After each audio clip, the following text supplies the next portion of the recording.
everyone, and welcome. I'm so grateful to see all of you here again for another Menopause Support Group session. Reminder, this is a space where we come together, we're learning, we're connecting, and reminding ourselves that we're not going through this journey alone. Today, we're diving into a topic that so many women quietly struggle with, brain fog.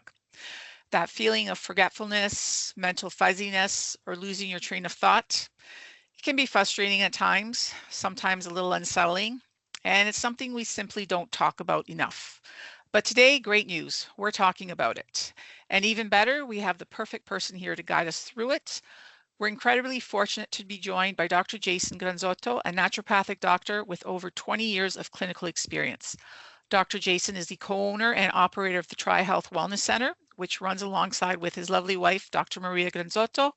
Their clinic is a truly integrated, multidisciplinary space with over 10 practitioners working collaboratively to support each patient's unique needs. Dr. Jason's approach is compassionate, evidence-informed, and deeply rooted in helping people understand what's happening in their bodies.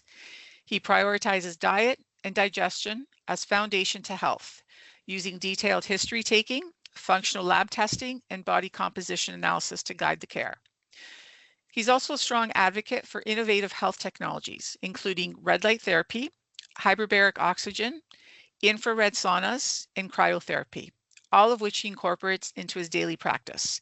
Beyond the clinic, Dr. Jason is passionate about education.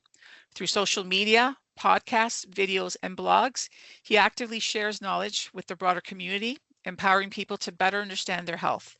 His goal is not only to treat symptoms, but to help individuals reach their full health potential and become more confident advocates for natural medicine and healing.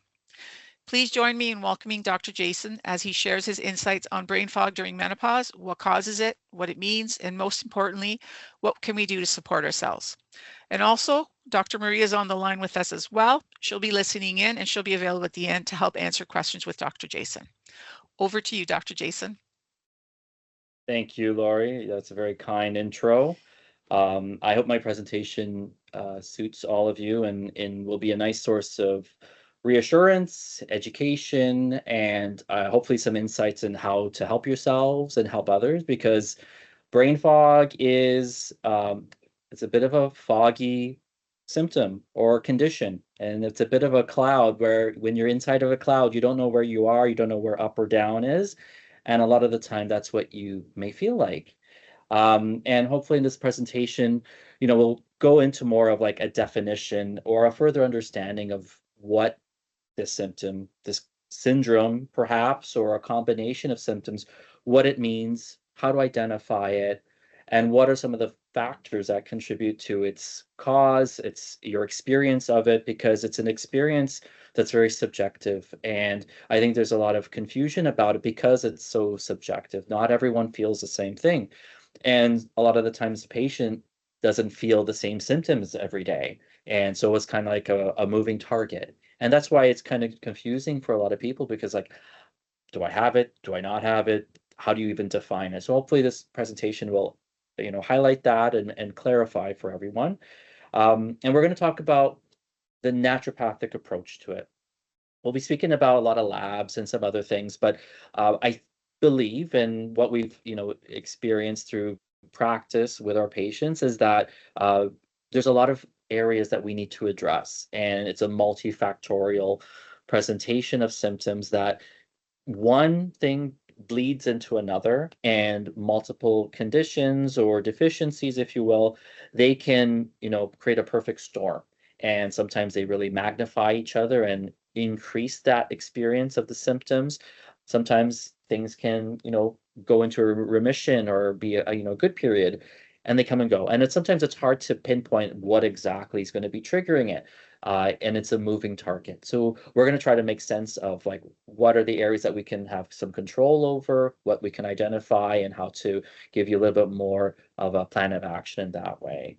And then, we're looking at just ways to optimize outcomes. So we want to make sure that we're minimizing the experience of these symptoms, reducing the severity, the frequency, and the goal would be to kind of eliminate them. And with the hope that maybe, through your positive experience, you may be able to advocate and help other people learn and understand, not just for, brain fog, but how living a holistically healthy lifestyle and understanding some other of these areas of concern, it may help their conditions or their symptomology that may or may not be related to brain fog.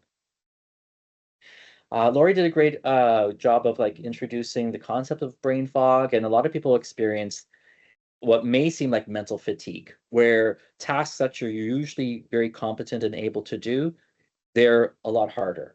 Sometimes you'll forget a step. Sometimes you'll forget where you were, where you started off, or you'll miss a piece, or you make a simple mistake. It's like, I've been doing this for years. That's not like me.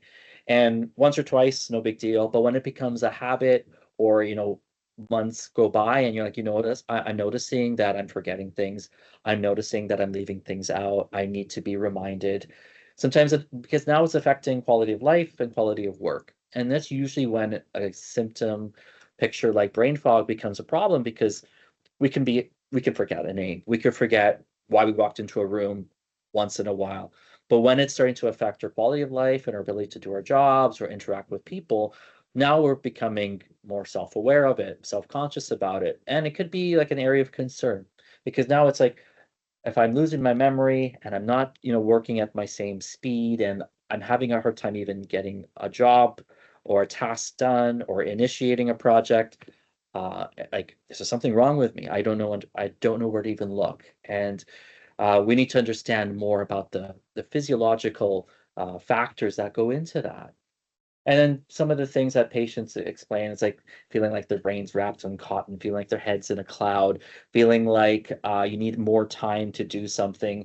Uh, a lot of these are more subjective, and it's a perception. And a lot of people, they pride themselves on being really sharp. I'm like, I'm great with names, I'm great with numbers. And then when you're starting to notice that trail off, now it's becoming concerning, because it'll affect your confidence, it'll affect your ability to take on tasks, and it may even call into question your ability to, work in conjunction with others, because you don't want to, be the weak link in the chain, if you will.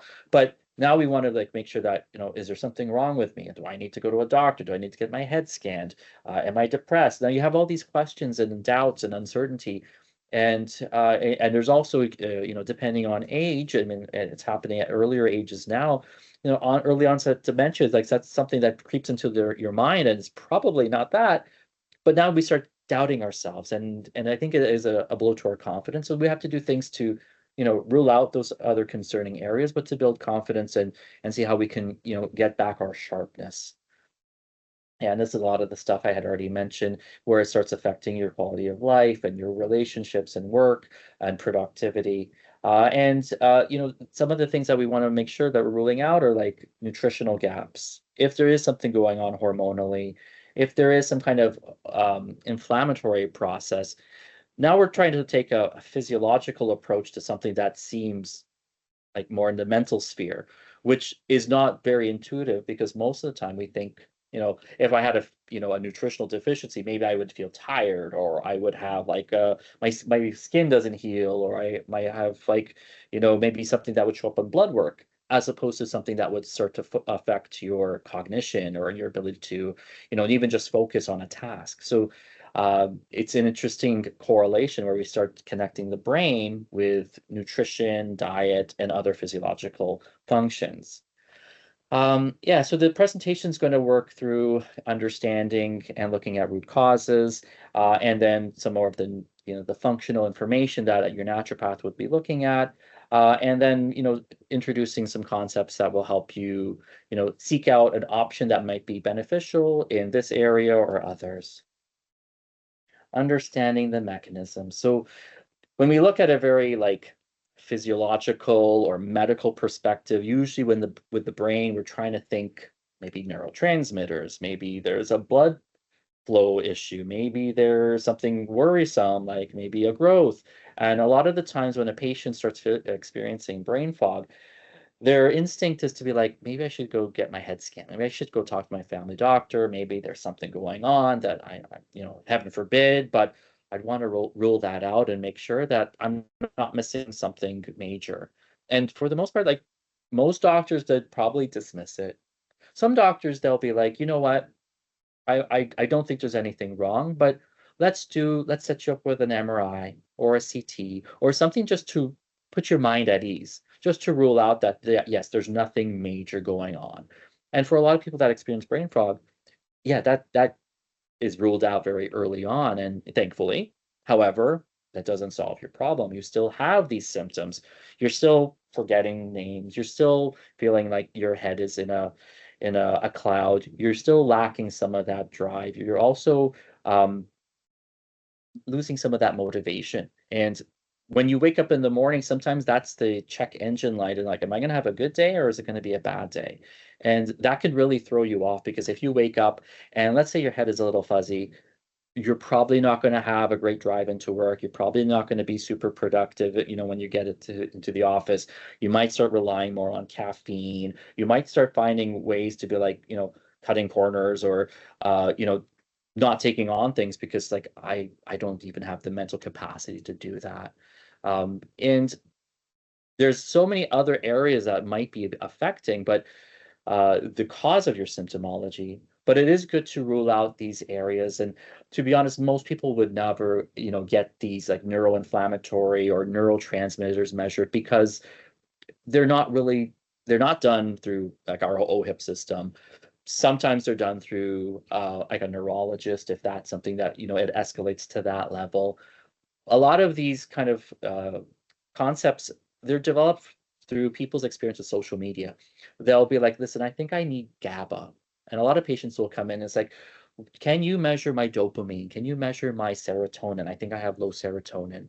Because now we're starting to look for answers in areas that we don't have the skill. And to be honest, there isn't a ton of research in those areas. Like brain fog is a syndrome, a concept. It's not a disease. It's not something that's really measurable. You can't do a blood test and say, oh, you got a 9.5 on the brain fog scale. These are very subjective measures, but it doesn't dismiss the fact that it is somewhat imperative to rule out any type of more significant, whether it's a malignancy, benign tumor, or anything that's a neurodegenerative condition, because those do have some of the similar symptomology, but for the most part, that's not what we're dealing with. An aspect of neuroinflammation that may be of note, especially when you're looking at a naturopathic perspective, is the relationship with uh, our gut and how we consider that the second brain. And you may or may not have heard that concept. And a lot of the times we will attribute nervous system symptoms to what our digestive system is doing. And it seems very disconnected, but when you start investigating, understanding that our intestine has like the second largest neural network outside of the brain, then you start to realize, oh, there is a lot of like innervation, nervous connective relationships with our brain because our digestive system is one, it's our first line of defense and interaction with the outside world, outside of our skin. As we're consuming nutrition, our digestive system has to do so much work to break down food, pull in nutrition, and eliminate waste, but at the same time, regulate inflammation, stabilize immune function, balance hormones, and ensure that there's no nutritional deficiencies. So all of those areas that I just highlighted, those are all major pillars of that are possible factors in developing brain fog. If you've got, let's say there's something that you're eating that you have an allergy to, and it is a very common thing. Most people have maybe something they're reacting to, or at least they have an aversion to or a sensitivity. When you consume those food, you have a influx of immune function and inflammatory markers where the body's trying to repair something, and those markers are getting into the bloodstream. And sometimes they are causing inflammation along the way. Now, their job is to repair inflammation, but and like any injury that you may experience, let's say you bang your elbow pretty good. It's not just that point, it's the area surrounding it that might become inflamed. Now, that just speaks to the fact that inflammatory markers can have an impact systemically. And these are things that we can measure. We can look at your blood and look at in terms of, you know, blood cell activity, inflammatory markers, and even looking at sensitivities in terms of food as a possible contributing factor to this low-grade inflammation that might be triggering brain fog especially considering the relationship with the gut and the brain. One thing that also is becoming a lot of, gaining traction online, social media, is mitochondrial health, in terms of like anti-aging and ensuring that our cells en masse are having the cofactors required to produce energy. Now, this may be a little bit too of a zoomed in approach where, I'm just feeling a little foggy. I don't need to know if my cells are producing energy. I never learned this before. My doctor knows nothing about this. He thinks that it's nonsense. And there may be some truth to that, but at the same time, it is a burgeoning area of science that a lot of the focus is going towards cellular function and understanding, are our cells producing energy? Is there oxidative damage? Is there some kind of deficiency? And is there some type of toxic buildup that may be having some kind of impact? Now, we know that things like mold exposure, heavy metal contamination, anything that's like an environmental hazard, these exposures have impacts that are very much related or can impact symptoms similar to brain fog. And it's not uncommon for patients to come in that had some kind of exposure and they're having multiple symptoms that, I'm having a hard time focusing. I've got headaches all the time. I'm feeling off. I don't recall things like I used to. And just like empirically, some patients that I've had experience with, two or three of them in recent time have had brain fog following a tattoo, which is somewhat interesting. And a lot of people have tattoos. It's not really a common experience, but sometimes they'll have an experience where it's like, 6 months ago I got this done, and you know what? It just correlated with the timing. I was like, I just been feeling off. My doctor says I'm fine. It's not, I went to a reputable place. I didn't have an infection. But maybe that person has some type of genetic disposition that they're not eliminating at the cellular level. Some of the metals that, because usually these inks, they're metal based, they have some kind of dye that your body's not detoxing, you're not eliminating it. So it's something to consider. And then this other side here, looking at the relationship again of the brain and the gut, and more specifically in terms of how we are digesting. Short chain fatty acids are an aspect of bacterial breakdown, and those can have an inflammatory response if your good bacteria is not breaking down healthy fats. Um, leaky gut, I feel like that's a term that gets thrown around a lot. Every symptom nowadays is related to leaky gut, so I don't know if it's so specific. But it is interesting that these are two areas that are contributing to, they have similar presentations to brain fog, and maybe your brain fog might be tied into cellular or gut-related issues. And as any good naturopath would tell you, we have to rule out the basics as well. We have to make sure that you're doing, the general things like, are you eating? Are you sleeping? Are you moving? And if you're not doing those things, we got to figure out a way to at least ensure that the basics are being met. We always say, yeah, I get my 8 hours. Sure, maybe some people get 7 hours, but we're looking at quality. Are you just waking up during the night? Do you need to go and pee? Do you have a hard time falling back asleep? Sleep apnea is another one because obviously sleep apnea can affect oxygen levels to the brain. And maybe some people that, when they start using a CPAP machine, when they've had a sleep study, one of the things they report is that they have more mental clarity when they wake up in the morning because they're getting a better quality sleep. So that might be something that needs to be identified. Um, Stress, I think stress is another word that gets thrown around, and yes, everyone experiences stress. Is it normal to have a little bit more brain fog under higher periods of stress? I think that's pretty normal. Some people, though, they have a perceived elevated level of stress all the time. Now, two people can experience stress really differently, but if one person is just like their stress seems way more than what their resources can manage, then yes, you're going to have a lot more aggravation, not of just brain fog, but immune dysfunction, joint pain, risk of injury, and other health conditions that, stress is kind of like gravity. I say, let's say you have like a little desk beside you and you're putting all your weight on it. You're acting like a stress on the table. With enough weight, eventually one area of the table is going to show a crack. And that's like our health. We all have little weak spots, and depending on the amount of stress that's being applied, the crack might show somewhere. And for some of us, it is that neurological function, that sharpness. And when you're really under duress, you can just feel like a little bit off yourself. And there's things that we can do to measure and assess if your stress response is beyond what you can manage, and we can introduce resources to help repair that. And we'll get into that afterwards. And the last area here is movement, and we want to make sure people are active. And lack of activity is definitely correlated with a reduction in blood perfusion to the brain, oxygen to the brain, and cognitive function. So obviously, we want to be sleeping, we want to be controlling stress, we want to be having a balanced diet, and we also want to be moving.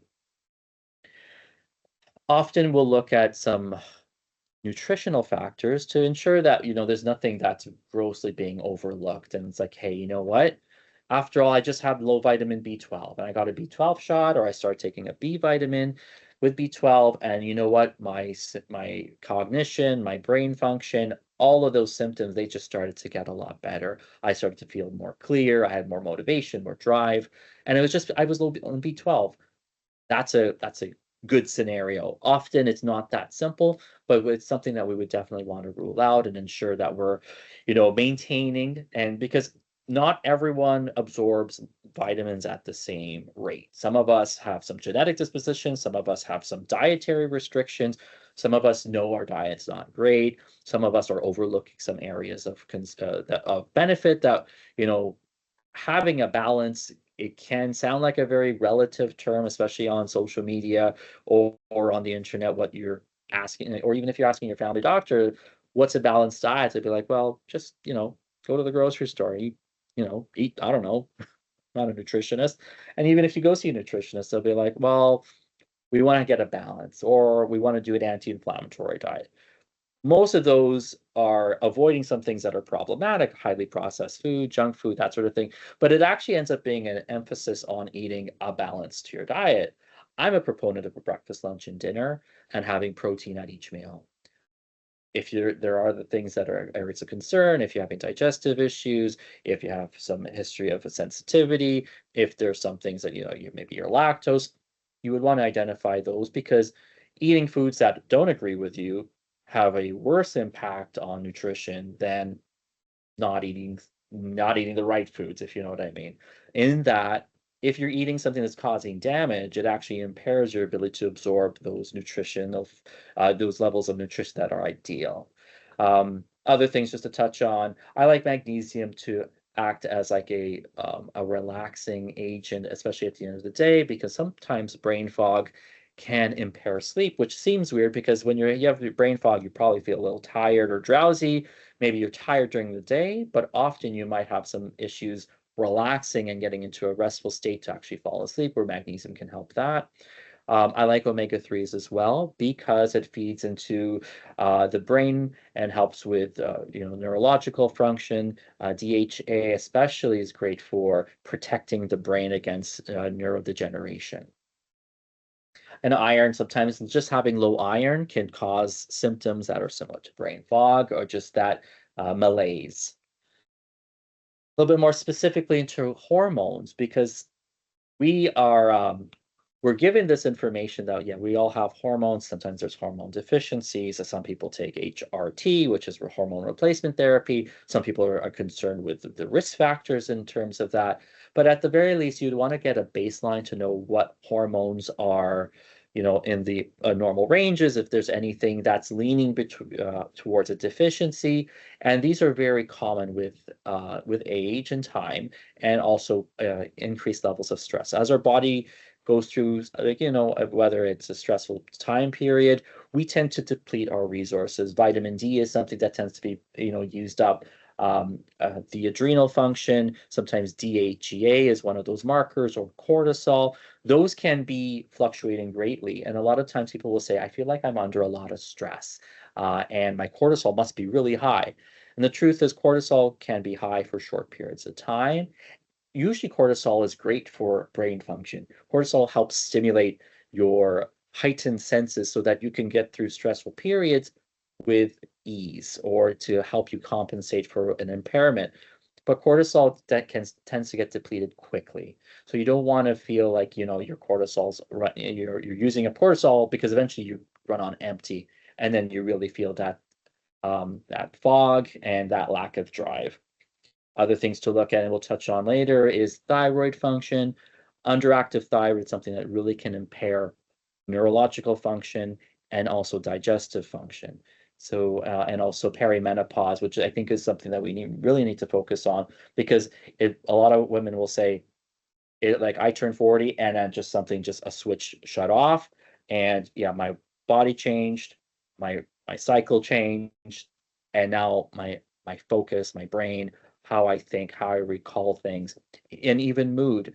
And I think that's another important aspect is that brain fog, just as much as it's about focus and ability, has a huge impact on feeling happy, feeling content. Sometimes you feel down, sometimes you feel depressed, sometimes you feel like crying, you don't know why. And these are all part of that constellation of symptoms. And each one of those, depending on what you experience, it could tie into what area is the major area of concern or causative agent. I feel like we talked a little bit about this already, gut health, and this area is important.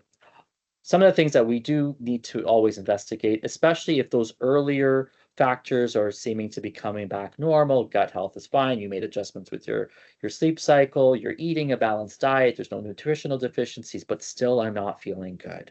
This is usually when people get to the point where like, listen, just find something wrong with me so that at least I know what it is. Just tell me something and tell me how to fix it. And sometimes we'll look at, a underlying viral or some type of exposure issue. So long COVID has been getting more exposure, especially after the pandemic, where people have a persistent symptomology mirroring brain fog. Epstein-Barr is something that could be underlying, or even Lyme disease, which is becoming much more relevant as people are starting to get testing in Ontario or outside of the country, just to get some solution and clarification, because there's a little bit of a bottleneck with what our understanding is here. I mentioned earlier some environmental exposures, molds, heavy metals. These are usually related to our body's inability to eliminate and detoxify fast enough, or a genetic disposition where we tend to hold on to them more than the average person, even people in our household. Sometimes in a family, they'll have some mold exposure, and one person will be, you know what, my head is just throbbing. I can't go anywhere. I can detect mold in a house anywhere I go. I'm feeling it. Whereas the rest of my family, they don't know what I'm talking about. They're looking like I have three heads, but it's a really common side effect of mold exposure, which we can test for, identify in the blood as well, and usually remediation, some kinds of detoxification, and immune support will help a lot of those types of symptoms. And then just to touch upon, sometimes it's secondary to medications. Many of us are on various medications, and uh, once you realize it, you can either speak to your doctor about a substitute or try to change your dosing so that it's not having such an impact on your quality of life. Other areas to look at is also if you're consuming any illicit material or drugs of recreation. Dehydration is also important to consider. And anemias, that ties back into iron B12 deficiency. And one of the symptomology of anemia is just lack of stamina, especially when it comes to focus, and also forgetfulness. Uh, this is also a critical area. It's just assessing mental health, because depression feels like brain fog or has elements of brain fog in it. Um, Other neurological related conditions, also secondary or sequelae symptoms of other conditions, heart disease, COPD, which is pulmonary disease, or even types of diabetes can have, eventually neurological impacts that can seem like brain fog. It can be impairing your ability to engage in things. It could lead to forgetfulness. It can also look like irritability, which sometimes brain fog and irritability have, a mutual relationship there. And I already touched upon maybe early development of neurological symptoms. So essentially, there's a lot of areas that we can look at, and we would want to investigate and kind of go through a checklist and to ensure there's nothing critical going on, that we're not missing anything major, but then also looking at a lot of quality of life, lifestyle behaviors, and ensure that, there's a balance to everything that we're introducing. Even if they don't necessarily address brain fog specifically, they're going to address your overall physiological benefit. Your body's going to have better nutrition, a little bit more even levels in terms of blood work. You're going to feel stronger. And I feel like when you heal the surrounding, you tend to direct more energy and at least resources to heal the internal specific symptom. And you'll find that the brain fog will, in 8 times out of 10, addressing these areas, you'll start to feel symptom relief within weeks. And that's the general feedback from our patients. A little bit more about assessment, and I touched upon this earlier. When you see your naturopath, if you have one, if you haven't, I encourage you to consider it, because the feedback we get from patients is, my doctor doesn't listen to me, doesn't have enough time. I have a lot of questions. I feel like I'm not being listened to. And they are always giving us all the same kind of response, which is fine. We have to understand that's our medical system. If we're looking at understanding more about holistic approach, is there other levels that we can, test for? Is there a supplement that I need? This is the realm of the naturopath, and that's why we're happy to provide that for you. I included this, but this is not something that we would necessarily introduce unless there is more signs of a specific mental health issue. More specifically, there would be other signs related to more anxiety, depression, or other kind of psychoactive condition where there's various assessments. But typically, this is a little bit beyond the scope of what we would be doing or what you would require. And as I mentioned earlier, there's a gamut of testing that we would be doing. Most of it, the basic panel, your MD is happy to do. Some of the other markers, they may not, but this is consistent with like our essential package, where we would want to look at all these markers in depth: hormones, digestion, and inflammatory markers, and a greater investigation to the thyroid itself. Some other more advanced tests that we offer is stool analysis, organic acids, which is great because it all actually looks at the neurotransmitters, which may have a huge impact on the brain fog symptomology. Dutch hormones is a very popular and extensive hormonal assessment, looking at not just sex hormones, but also cortisol, DHEA, melatonin production, and other neurotransmitters as well. Yeah, and things to consider, which I probably already covered, is like if your symptoms tend to be sudden. Sudden onset is usually something that needs a closer workup and to work with your primary healthcare provider. If there's anything that's like involving like, numbness, tingling, loss of function, anything that correlates with like sharp pain, loss of consciousness, these are areas that you want to like obviously upgrade and triage as like something to rule out.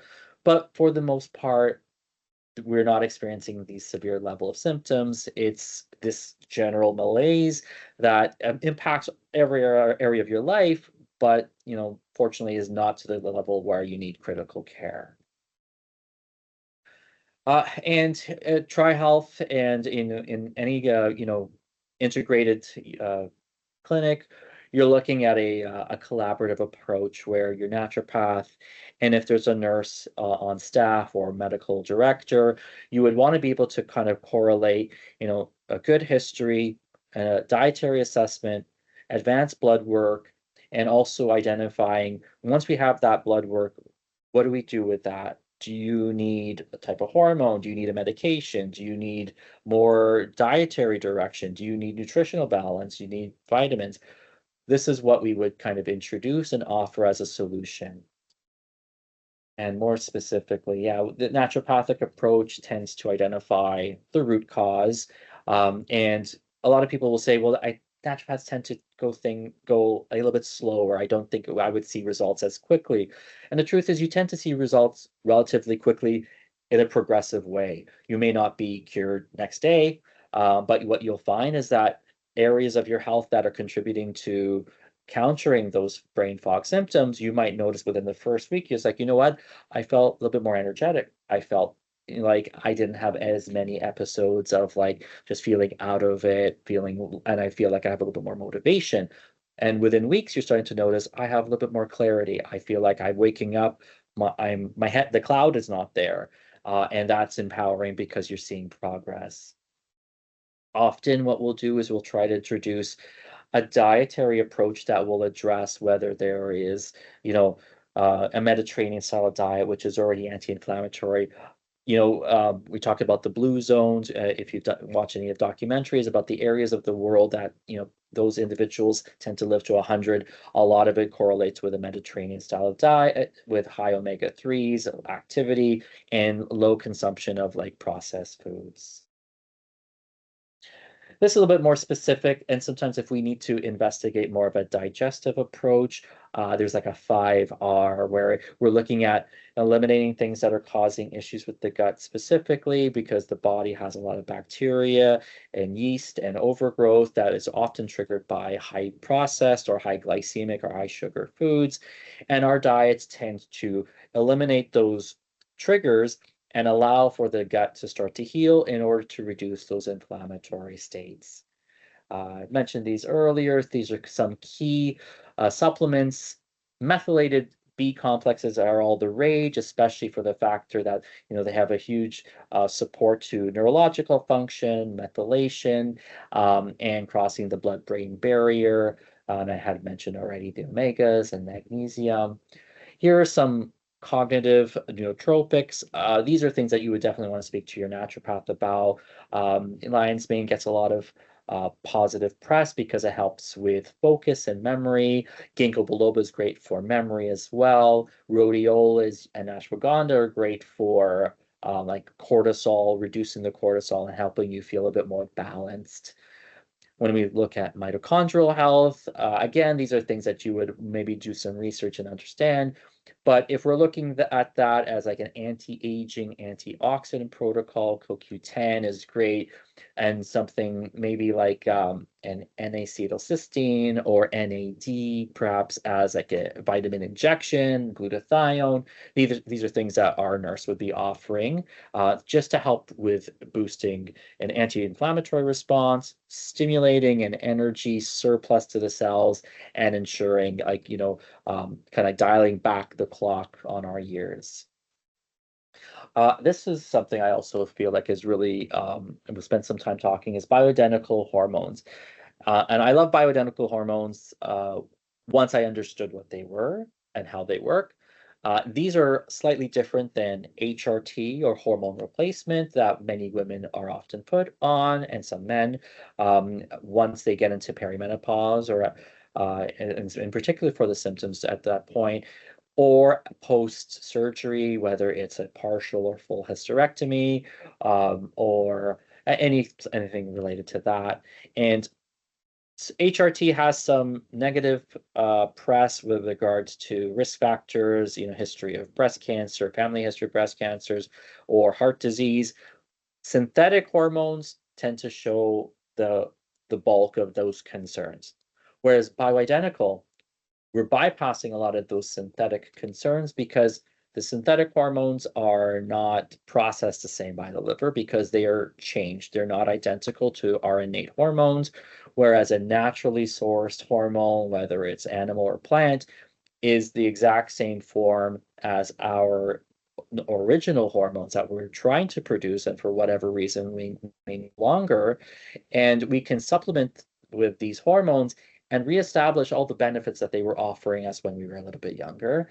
And often the brain fog and the energy and even body composition and all the perimenopausal symptoms, those are now stabilized because the hormones that were gone that caused the symptoms now are being at a healthy baseline to, give you the relief and also the vitality that you're looking for. Feel like I mentioned this earlier, but we always, again, want to make sure you're getting sleep, movement, and another area is the digital hygiene, blue light blockers, limiting screen time. I know a lot of the younger kids, they're on their screens, but if you're in any type of desk, you're working on a computer, you're getting a lot of exposure. So that is obviously something that we need to pay close attention to as well. And just to wrap up, some things to consider, especially the things that we find are really beneficial. The high dose vitamins intravenously uh, administered by our nurse. Myers cocktail is like a supercharged multivitamin.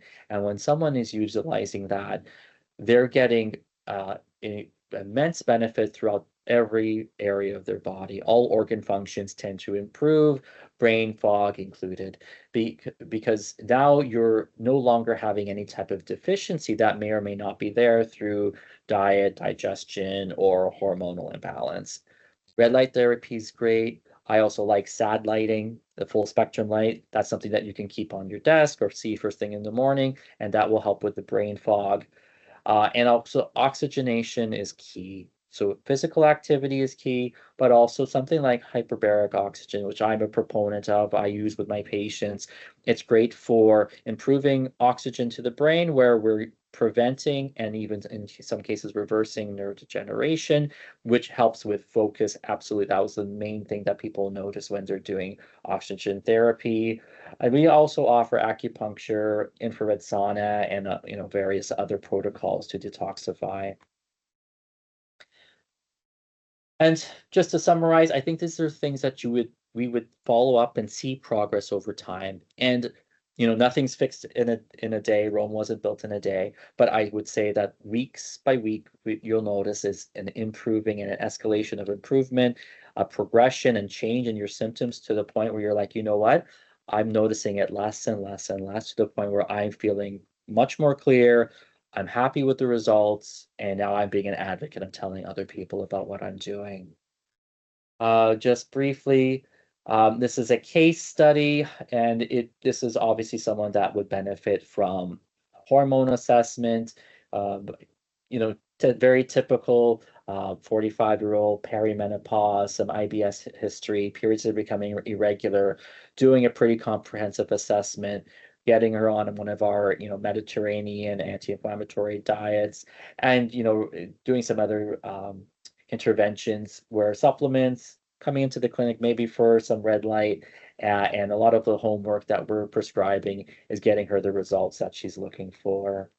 A little bit more specific, a younger case, and post-COVID, and definitely looking at IV therapy as for this is a little bit more of a younger presentation, more of a pro-inflammatory state, a little bit more complicated. Okay. And so brain fog is a subjective experience, but it's happening and it's being experienced by more and more people every day. Women in particular, but I would say men probably have it. They just don't realize it.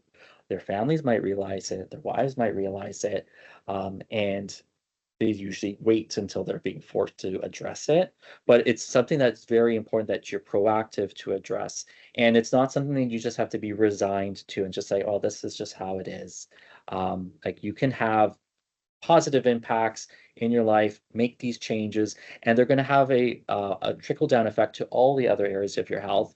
So we identify that yes, brain fog is something that is a bit of a moving target, but by having a comprehensive approach to assessment, can really identify why you experience it and having a cumulative effect on your health to not only get rid of those symptoms, but to have a much healthier lifestyle moving forward.